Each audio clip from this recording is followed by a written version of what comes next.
Today we will discuss and read the next chapter, that is the interview, class 12 Flamingo. Let's read. This chapter has been written by Christopher Sylvester. You can see Christopher Sylvester, 1959, was a student of history at Peterhouse, Cambridge. Peterhouse, Cambridge में as a student वो रहा. He was a reporter for Private Eye. It's a name of something, some studio, maybe some newspaper, for 10 years and has written features for Vanity Fair. Vanity Fair किसी organisation का नाम है और उसके उसने features भी लिखी हैं, like movies. Following is an excerpt taken from his introduction of the Penguin book of interviews. और ये जो एक्सेप्ट, ये जो पीस ऑफ राइटिंग हम पढ़ने वाले हैं वो लिया गया है पेंगुइन बुक ऑफ इंटरव्यूज. तो उन इंटरव्यूज की जो बुक है उसमें से एक इंटरव्यू यहाँ पे प्रेजेंट किया गया है. An anthology from 1859 to the present day. तो ये एक एंथोलॉजी है जो कि 1859 1859 टू प्रेजेंट डे, यानी आज तक जब तक ये चैप्टर लिखा गया हो, जितने इंटरव्यूज हुए हैं उसमें से एक इंटरव्यूज ने सेलेक्ट किया है. तो let's read what he says. Since इस invention a little over 130 years है वो, कि जब से इसका इन्वेंशन हुआ है, जिससे इसकी निर्माण हुआ है या इट केम इनटू एग्जिस्टेंस, आविष्कार कहा गया है इसको, कि जब से इसका आविष्कार हुआ है करीबन 130 वर्ष पहले, the interview has become a common place of journalism. तो जो इंटरव्यूज़ हैं, जिसे हम हिंदी में साक्षात्कार भी कहते हैं, has become a common place of journalism. तो जर्नलिज्म में एक कॉमन प्लेस बन गया है. Common place means ordinary thing, बहुत ही ऑर्डनरी, बहुत ही साधारण बात मानी जाती है, कॉमन प्लेस माना जाता है. Today almost everybody who is literate will have read an interview at some point in their lives.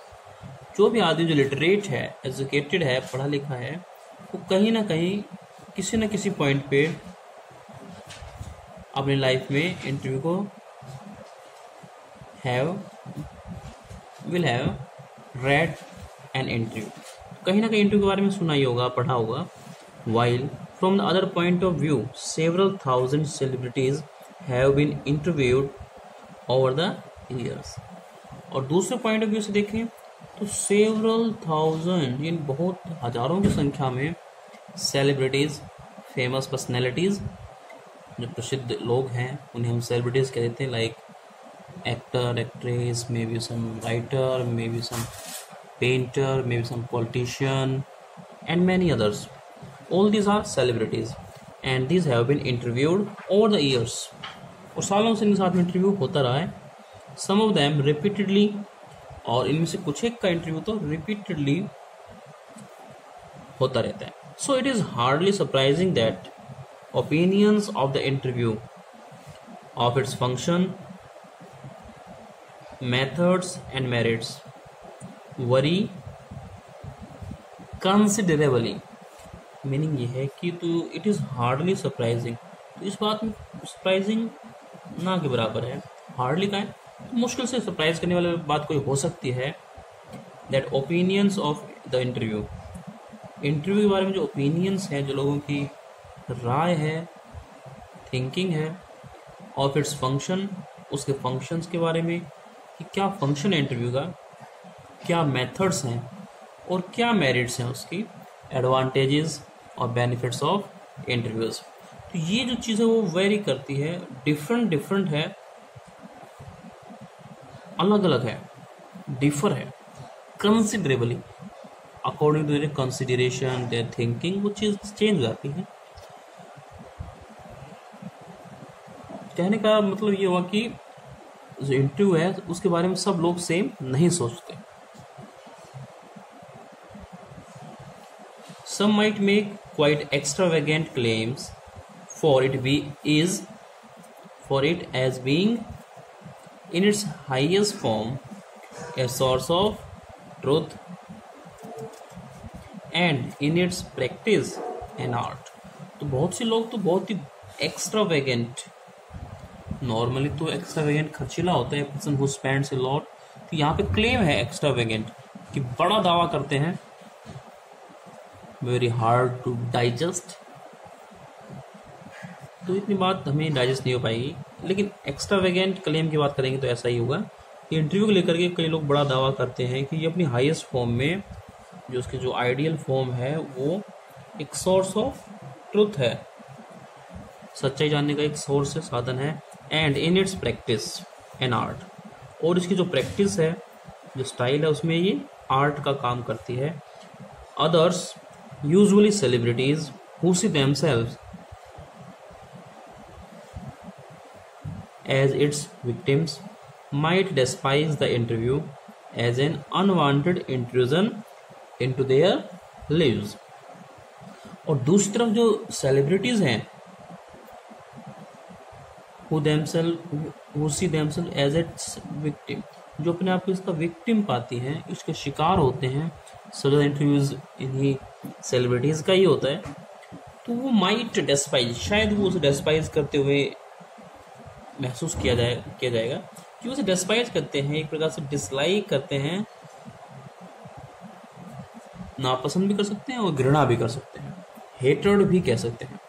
The interview as an unwanted intrusion into their lives, वो इंटरव्यू को एक अनवांटेड, अनचाहा इंट्रूजन मानते हैं। Intrusion that is taken without permission, without their will, तो ना चाहते हुए उन्हें भी इंटरव्यू देना पड़ता है, तो it's kind of intrusion into their lives, उनके जीवन में ही इंट्रूजन है। जबरदस्ती लोग उनके प्राइवेसी के बारे में रिवील करना चाहते हैं, उजागर करना चाहते हैं बहुत सारे फैक्ट्स, तो it is painful thing for them,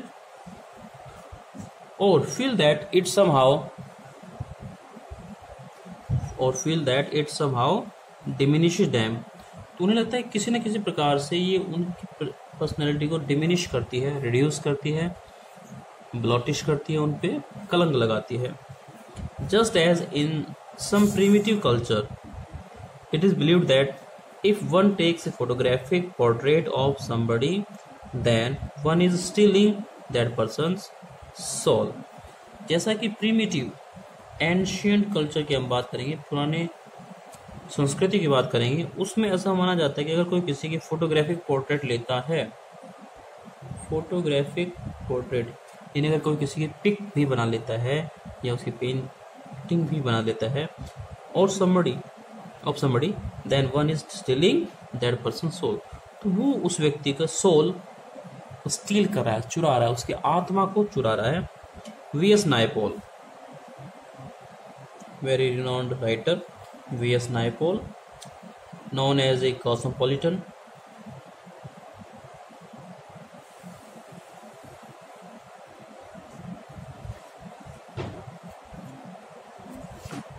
I repeat as it was a mistake of camera, कि कुछ लोग इतना एक्स्ट्रावेगेंट क्लेम करते हैं कि हाईएस्ट फॉर्म में जो इंटरव्यू है वो सोर्स ऑफ ट्रूथ है, और उसकी प्रैक्टिस, प्रयोग करने का तरीका, उसमें वो आर्ट है, जबकि बाकी जो सेलिब्रिटीज हैं जो अपने आप को इसका विक्टिम पाते हैं, शिकार पाते हैं, तो वो शायद फील करते हैं कि किसी न किसी प्रकार से जो इंटरव्यू है उनकी लाइफ को डिमिनिश करता है। Just as in its primitive culture, कि जैसे प्रिमिटिव कल्चर में बिलीव किया जाता था, ऐसा माना जाता था कि अगर कोई किसी का फोटोग्राफिक पोर्ट्रेट भी उतारता है तो वो उस आदमी के सोल चुरा रहा है, उसकी आत्मा चुराने वाली बात थी। V.S. नायपाल, जो कि एक बहुत ही फेमस राइटर है, कॉस्मोपॉलिटन राइटर कह सकते हैं उसको हम, बहुत सारे डॉक्यूमेंट्री लिखी है उन्होंने, और उन्हें 2001 में नोबेल प्राइज से भी सम्मानित किया जा चुका है। Feels that some people are wounded by interviews and lose a part of themselves, तो वो फील करते हैं कि कुछ एक लोग तो वुंडेड हो जाते हैं, ये वाउंडेड नहीं है, वुंडेड है, it means they are injured, hurt होते हैं उन्हें तकलीफ होती है, चोटिल हो जाते हैं मानसिक रूप से, and lose a part of themselves, और उनकी पार्ट देमसेल्व्स में पर्सनैलिटी में एक नुकसान होता है। लेविश कैरोल, एक और राइटर की हम बात करेंगे। जो लेविश कैरोल है, the creator of Alice in Wonderland, जो कि हम सुन चुके हैं, हम जानते हैं एलिस इन वंडरलैंड के क्रिएटर हैं, रचयिता हैं, बनाने वाले हैं।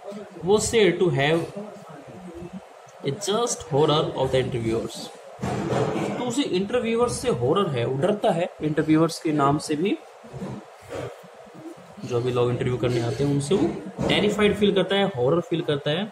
And it never consented to be interviewed, और उसने इंटरव्यू लेने के लिए कभी कंसेंट, कभी परमिशन, देखिए यहाँ पे कंसेंट नहीं दी, कभी परमिशन नहीं दी। Let me turn the page, you may turn the page number 69, you may see on the book. Yes, it is 69. So he has never consented to be interviewed. It was his horror of being lionized which made him thus repel would-be acquaintances, interviewers, and the persistent petitioners for his autograph, and he would afterwards relate the stories of his success in silencing all such people with much satisfaction and amusement. इसलिए तो उसे डर है of being lionized, horror किस चीज का है, डर किस चीज का है, of being lionized। तो यहाँ पे थोड़ा सा सिंबॉलिक मीनिंग देखिए, जो इंटरव्यूअर्स हैं, जो इंटरव्यू लेने आए हैं, वो लायनाइज्ड है, इट मीन्स डोमिनेटेड, उनको यहाँ पे डोमिनेटेड। तो लेविस कैरोल को ये बात बिल्कुल पसंद नहीं है कि उसे कोई डोमिनेट करे, विच मेड हिम दस रिपेल, और इसलिए वो रिपेल करता है, इन चीज को पसंद नहीं करता है, अपोज करता है। वुड बी एक्वेंटेंसेस, जो इंटरव्यूअर्स, जो भी उसके होने वाले एक्वेंटेंसेस हैं, जान पहचान के लोग होंगे, इंटरव्यूअर्स होंगे, उसे रिपेल करता है। एंड हेट भी कह सकते हैं आप इसको। एंड द परसिस्टेंट पिटिशनर्स, और जो बार बार पिटिशन करते हैं, रिक्वेस्ट करते हैं कि ऑटोग्राफ दिए जाए उनको। And he would afterwards relate the stories of his success in silencing all such people, और आफ्टरवर्ड्स वो अपनी सक्सेस स्टोरी को रिलेट करते हैं, और जितने भी लोग जो कमेंट करते हैं या क्वेश्चंस करते हैं उनको साइलेंस करते हैं, शांत करते हैं अपनी सक्सेस स्टोरी से, with much satisfaction and amusement, बहुत ही शांत भाव से, सेटिस्फैक्शन से और अम्यूजमेंट से, इंजॉय करते हुए, एंटरटेन करते हुए। Rudyard Kipling express an even more condemnatory attitude toward the interviewers। जो रूडयार्ड किपलिंग्स हैं, हम जानते हैं रूडयार्ड किपलिंग्स जो कि जंगल बुक के क्रिएटर हैं, जंगल बुक लिखी है इन्होंने, तो इससे भी खराब कंडेमनेटरी, निंदात्मक, क्रिटिसाइजिंग वे में इसको एक्सप्रेस करते हैं।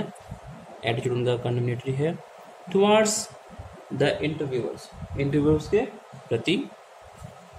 हिज वाइफ कैरोलिन, और उनकी जो वाइफ है Caroline, writes in her diary for 14 October 1892 that their day was wrecked by 2 reporters from Boston.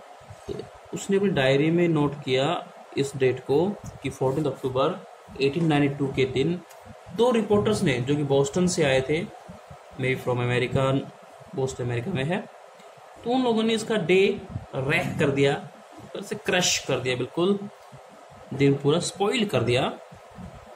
She reports her husband as saying to the reporters, और उसने ये बात अपने हस्बैंड से कहते हुए रिपोर्ट्स के बारे में बताई। Why do I refuse to be interviewed, because it is immoral,